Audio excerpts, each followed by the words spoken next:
Hi friends, welcome to Telugu defence news. India మరో 12 Su-30 MKA జెట్స్ని కొనడానికి 13,500 కోట్ల రూపాయల డీల్ని సైన్ చేసింది. ఇండియన్ ఎయిర్ ఫోర్స్ మొత్తం 272 జెట్స్ని కొనగా క్రాష్ల్లో పోగొట్టుకున్న వాటిని రీప్లేస్ చేయడానికి ఈ 12 జెట్స్ని ఆర్డర్ చేసింది.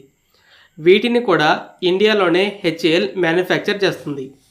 ఈ డీల్లో కొన్న ఫైటర్ జెట్స్లో స్వదేశీయంగా తయారు చేసిన పార్ట్స్ అనేవి 62.5% ఉండబోతున్నాయి. 13,500 అంటే రిలేటెడ్ ఎక్విప్మెంట్తో కలిపి ఒక్కో జెట్ 1,125 కోట్లు ఖర్చు అవుతుంది. మామూలుగా ఇండియన్ Su-30 MKA ఖరీదు $70 మిలియన్, అంటే సుమారు 560 కోట్లు. అయితే ఈ జెట్స్లో అప్గ్రేడ్స్ ఉండడం వల్ల ఖరీదు అనేది బాగా పెరిగింది. ఎయిర్ ఫోర్స్ ఆల్రెడీ ఉన్న Su-30 MKA జెట్స్ని లేటెస్ట్ టెక్నాలజీస్తో అప్గ్రేడ్ చేయబోతుందని తెలిసింది. అయితే ఈ 12 జెట్స్కి కూడా ఆ అప్గ్రేడ్స్ వస్తాయి. ఇండియన్ ఎయిర్ ఫోర్స్ 2002లో మొదటి Su-30 జెట్ని రిసీవ్ చేసుకుంది. పూర్తిగా రష్యన్ మోడల్ కాకుండా ఇజ్రాయలీ సెన్సార్స్ జామర్స్తో అప్గ్రేడ్ చేసి కొంది. జెట్స్ 2016 వరకు కూడా డెలివరీ అయ్యాయి.